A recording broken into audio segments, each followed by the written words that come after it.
Now at 5 and streaming on crossroadstoday.com, the funeral for Elizabeth Medina took place Tuesday in Nebraska. This as the suspect faces capital murder charges. And a repeat offender in Victoria is facing 20 years in prison for drug possession. Plus, state and energy leaders, including the governor, are reassuring Texans about the energy grid this coming winter with the addition of a new power plant. Well, good afternoon, everyone. We have a little cloud cover, gave us a little break in the afternoon, but there are still showers around the area. The main event is coming out of the Rockies right about there. It'll be visiting us on Friday night. So we'll be talking all about that and your weekend in just a moment. A legal battle looms in Austin. 5 police officers have filed a lawsuit against the Travis County DA's office. You're watching 25 News now at 5. Good afternoon and thanks for being with us. I'm Karina, Garcia.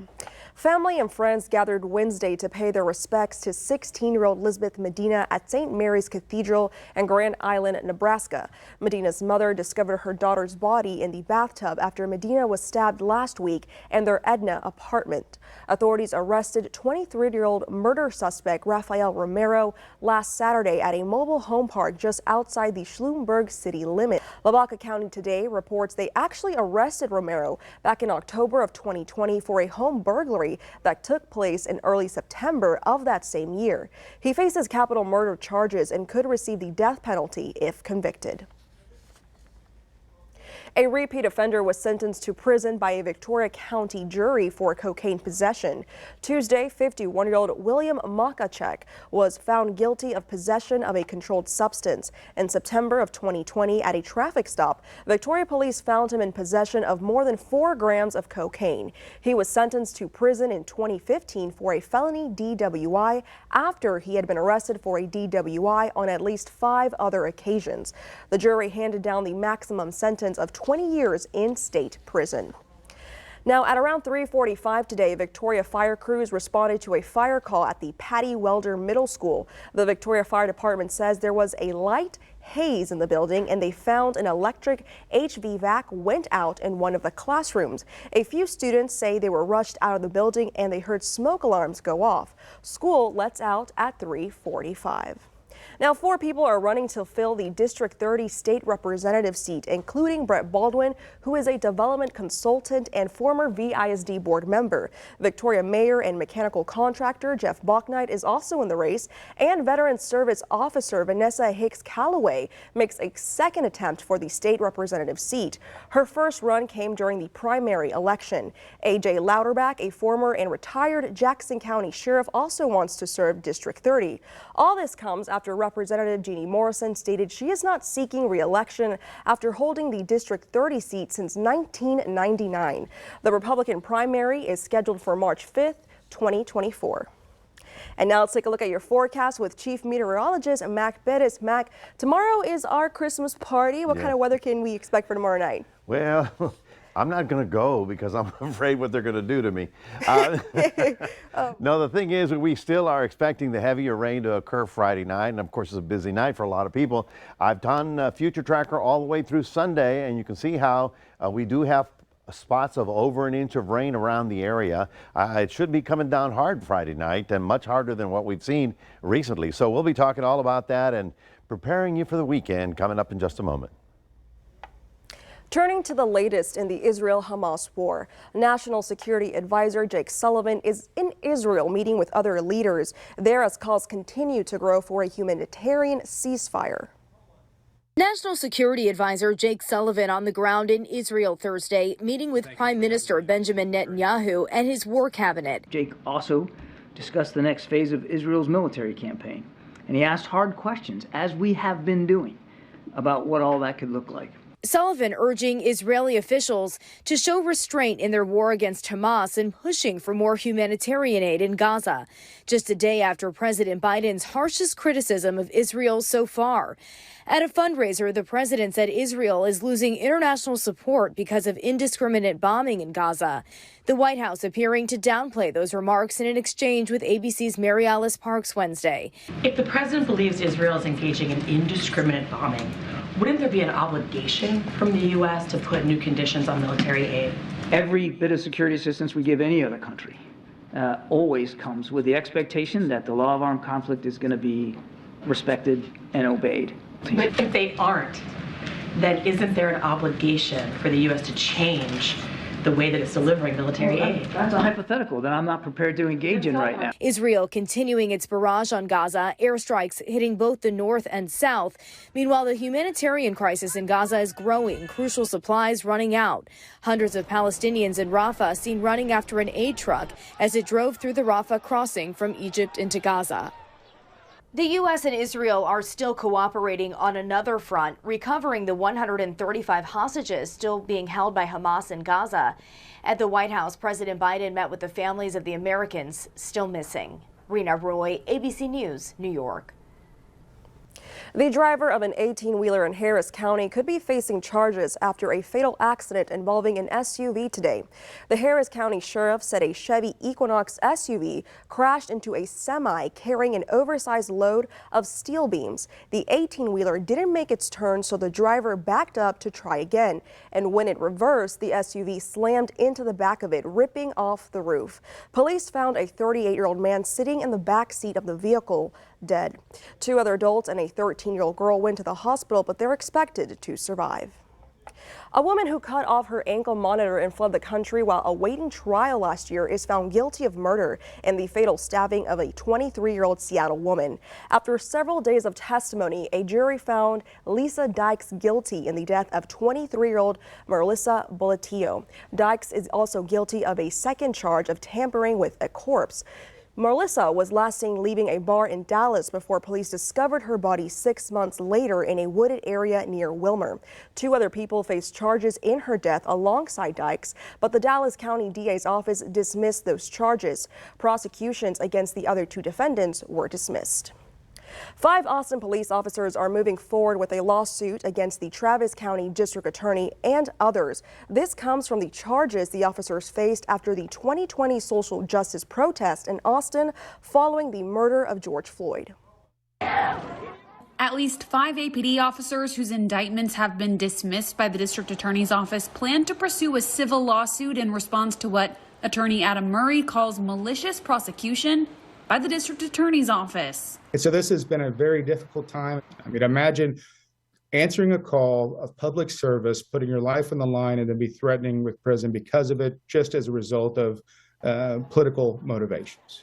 Murray represents 5 of the 21 officers who were previously facing criminal charges for their actions during the 2020 protests. 17 officers had their indictments dismissed, and the number of officers on this civil suit may expand, according to Murray. There were several of the officers who spoke to us prior to this incident about wanting to be involved in the civil side, but wanting to wait until the criminal process was over. And now that it's over, we've had some of them reach back out. District Attorney Jose Garcia spoke with CBS Austin following the announcement that charges were being dismissed. Garza told CBS Austin that systemic change is needed, and the way to do it is through a Department of Justice investigation. The DA's office and the city submitted a joint letter to the DOJ's Civil Rights Division. I honestly think that that's just a political scapegoat for DA Garza. I don't think that anything will come from it, the Department of Justice.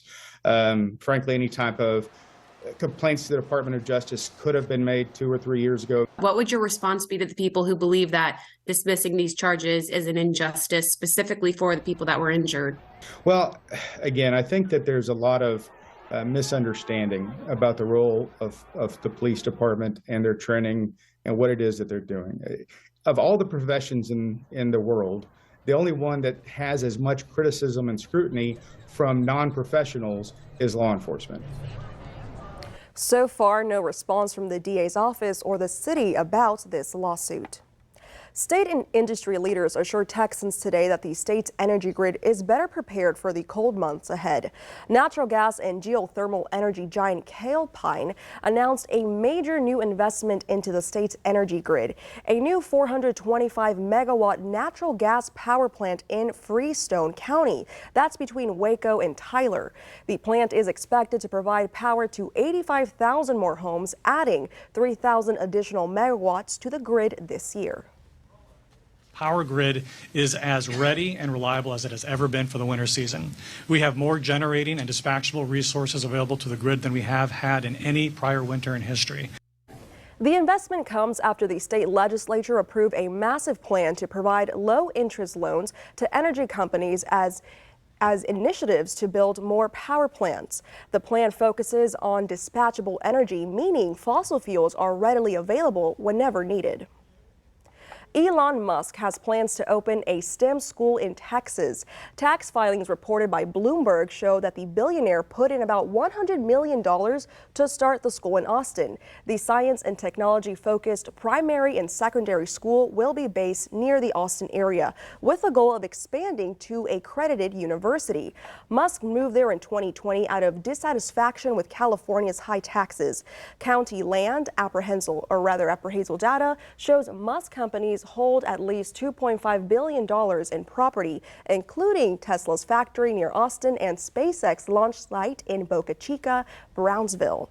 So here is your viewer poll this afternoon. You can scan that QR code on your screen to vote. The question is, would you attend an Elon Musk school? Yes or no? We want to hear your opinion on this. Come to crossroadstoday.com/vote to take part. And of course, we're going to have an update on 25 News Now at 6. And remember to subscribe to our YouTube channel, Crossroads Today. Hit the like button and click that notification bell. For now, stay with us. Police in Atlanta are looking for a serial arsonist responsible for setting fires to a police training facility. That's coming up on 25 News Now at 5.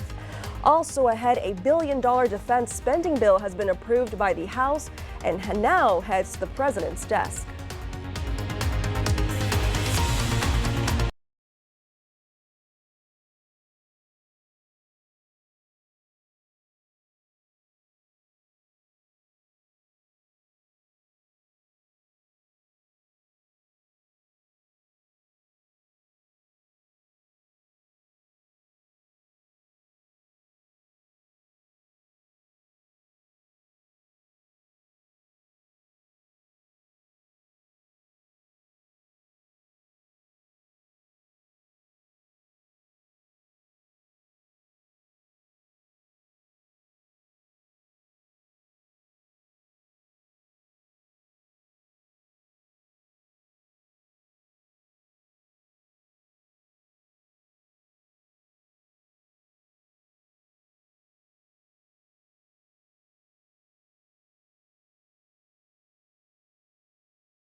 Authorities are asking for the public's help in catching a serial arsonist.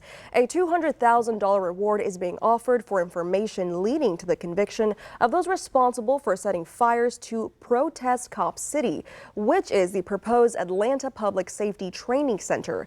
Atlanta police say construction equipment, an Atlanta Police Precinct, and a youth center have all been recent targets of the group responsible. While no one has died, damages have totaled to up $10 million.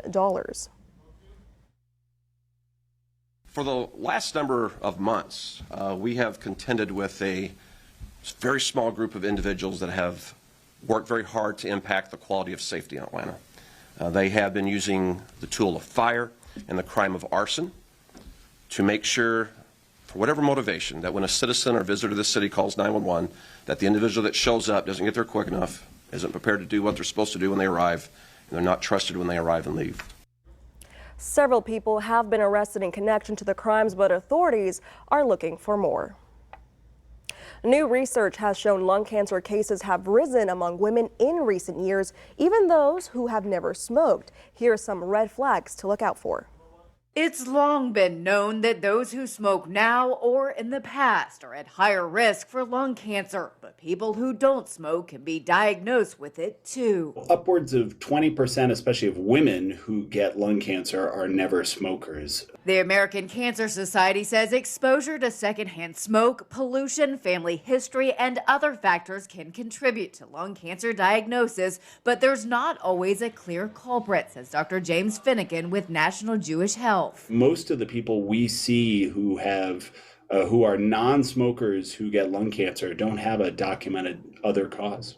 According to the nonprofit Women's Health Access Matters, lung cancer cases among women have skyrocketed 84% over the past 42 years, while dropping among men. The organization says non-smoking women are more than 2 times likely to get lung cancer than men who don't smoke. It can be hard to catch because a lot of these people are asymptomatic. But there are red flags to watch out for, including a persistent cough that won't go away, coughing up blood, and unexplained weight loss. This is not an epidemic of people who get lung cancer who are non-smokers, but it definitely happens. Taking care of yourself, following up with your doctor, those are all good things to do. For Health Minute, I'm Andy Gaither. Today, the House approved the National Defense Authorization Act, stripped of many provisions supported by conservative members. The $886 billion defense spending bill now heads to President Joe Biden for his signature. House conservatives wanted to strip away a short-term extension of federal watch powers, as well as provisions on abortion, rank diversity, and transgender troops. Included in the bill is a 5.2% pay raise for members of the military. Well, good evening, everyone. We're looking at the cloud deck. We got a little bit of kind of a hole where we got some sun this afternoon, which was nice, but the clouds aren't that far away, and there's already rain showers rolling around the area. Right now, we're at 68 degrees, not particularly cold. We managed to get up to 72 after a 53 in morning low. Tomorrow is Friday, and tomorrow is the day I expect the heavier rain. We'll be talking about that and telling you when it gets here coming up in just a moment. Stay tuned.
Well, good afternoon, everybody. Right now, we're looking at about 69 degrees, 68 pretty much everywhere. A little bit warmer down along the coastal areas, but everybody's had a fairly nice day. We didn't get any significant precipitation or drizzle today, but that's still possible tonight as the temperature drops and we get down to the dew point. We still have our east winds blowing, and they've been up to 25, 30 miles an hour, and they're pumping in the moisture.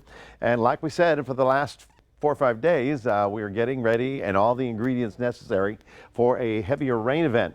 Interesting to note that while we're here, we didn't get much. In fact, we got clearing skies. They got some big thunder showers down in the Corpus Christi area. It rolled in this afternoon, right about there, and they're decreasing at this hour. Now tonight the atmosphere is going to cool. The cloud deck's going to thicken up again. It'll be probably foggy by sunrise, and then we'll just wait for the arrival of the storm system. Where is it? Well, already the showers are moving into the Texas Panhandle and even down into Wichita, Mineral Wells, and then on south into the High Plains. This activity will be arriving in the afternoon tomorrow. That's Friday, and like I said, it's your Friday, and so we're planning, okay? We know it's going to rain, so what are you going to do for Plan B? The storm center is going to be rolling over us, okay, the low, and that's why we expect the heavier rain to occur as the system moves through. So we start off with light rain, it gets heavier and heavier, and Friday night is the heaviest. Now here's Victoria. You can see how in the light green, dark green is less than half an inch, bright green is up to an inch, and over an inch is in the blue. So we may have some spots that get heavier rain in the particular thunder showers. Now, right now, the watches and warnings that are up are winter storm watches up there, winter weather watches here, and already flood watches up in North Texas. Of course, that's all in the Panhandle. Now, here's the timing. We start this evening. We go to Thursday evening. We go to Friday morning, 5 a.m. That's where the frontal system will be. And when does it get here? Looks like right about sundown. So 5, 6 o'clock, you'll see the shower activity rolling in. I don't expect any severe weather. I don't see a lot of volatility, but we are going to have, you know, a few downpours here and there. But the good news is that by Saturday, it is gone away. In fact, Saturday's looking real nice. Sunday's looking very nice as well. So you can plan on that. For those of you in Port Lavaca, we get down to 62. We'll have 68 as a high with quite a bit of cloud cover and some fog early in the morning. And then we'll see that rain coming in later in the afternoon. 57 the morning low, 69 the high in the Cuero area, but the rain will hold off till about sundown. That's when the heavier activity comes in. The front itself will come in around midnight. The winds will shift around by Saturday morning. Everything just sort of blows away. It won't be particularly colder, but it will be down to 62, and you'll have a northerly wind blowing for Saturday, Sunday, and Monday. So the first part of the week is looking good. Hopefully we'll get some much needed rainfall. Unfortunately, it's coming in on Friday night. That's your 7-day forecast, reminding everybody we do have a QR code. We'd love for you to scan that and put Crossroads Today on your phone. Here's Karina. Thank you, Matt. Coming up next on 25 News Now at 5, we'll take a look at your stocks. Plus, in real estate news, mortgage rates dropping for the first time since August.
Taking a look at your stocks, the Dow up 158 points, the S&P 500 up 12 points, and the Nasdaq up 26 points. Oil up $2.11, closing at $71.58 a barrel. For the first time since mid-August, mortgage rates fell to under 7% this week. New data released today by Freddie Mac showed rates dropped to an average of 6.95%. That's down from 7.3% the previous week, marking the 7th week that rates have gone down. The Federal Reserve has paused its rate increases because inflation has been improving. And since mortgage rates are expected to keep falling, the Fed has signaled rate cuts may be coming next year. And last week's unemployment benefits claims are the lowest in nearly 2 months today. The Department of Labor released data saying 202,000 filed initial claims for unemployment insurance. That's about 20,000 less than economists expected and 19,000 less than the week before. The data also showed the number of people receiving unemployment benefits for more than 1 week had went up. The weekly unemployment claims are usually considered a proxy for layoffs, but are frequently revised. And stay with us. We're going to take one last look at your forecast with Mac. Plus, one lost bull causing trouble in New Jersey and even in New York. Plus, here's a look at what's coming up on World News tonight, right after 25 News Now at 5. Coming up tonight here in New York City, the deadly police shootout in broad daylight when a suspect opens fire. Also, this major cross-country storm tonight, the east set to get hit with heavy rain, snow, and damaging winds. And this JetBlue flight and the near miss on the runway, what pilots had to do next.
Want to see your holiday pet photos? Come to our Facebook page or X page, Crossroads Today, to find the link to submit your photos. Happy holidays.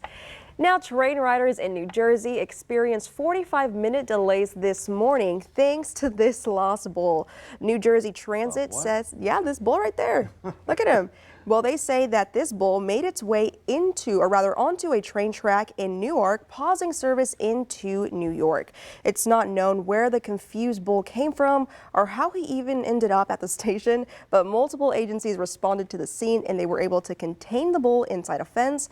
Authorities say he will go to an animal sanctuary where he will live safely away from all the loud noise. How does, I could see that happening here in Texas. Sure, but right? New Jersey. But New Jersey and that New York area, what is a bull doing up there? He escaped from the truck. He was on his way to the slaughterhouse, and he goes, no, I don't want to go, and he jumped off. And then he found himself in the subway. And that is pretty unusual. 45-minute delays. That is unusual. Goodness, that's... He really didn't want to go, you know. Yeah. Well, folks, for tomorrow, Friday, I'm still expecting the rain to roll in. Should be a little bit heavier than what we've seen in the last week. So it's Friday afternoon and evening when we expect the heaviest activity. Your early Friday will be okay. The front doesn't come through till midnight. And the good news is by Saturday, all this blows away, and Saturday and Sunday are going to be very nice, cool and breezy. So just remember, we need the rain. The rain is good. You know it's coming, so it's not like it caught you by surprise. And then it'll be gone, and it'll be gone by Saturday morning. And you're telling me this is the coldest it's going to get? This is the winter? Until after Christmas. But I don't see any strong Arctic blast coming down in the next 2 weeks. So after Christmas, it's a whole new ball game. So it's going to be like a little, not too cold, not honestly, too hot. I don't think it's going to be a cold winter because of El Nino. Now, if something weird happens up in the Arctic that it gets out of control, well, we'll have to watch it. But that's why that's what I'm basing my forecast on. Right. So hopefully it'll be a mild winter. Thank you, Mac, and thank you for being with us. We hope to see you back here tonight for 25 News Now at 6.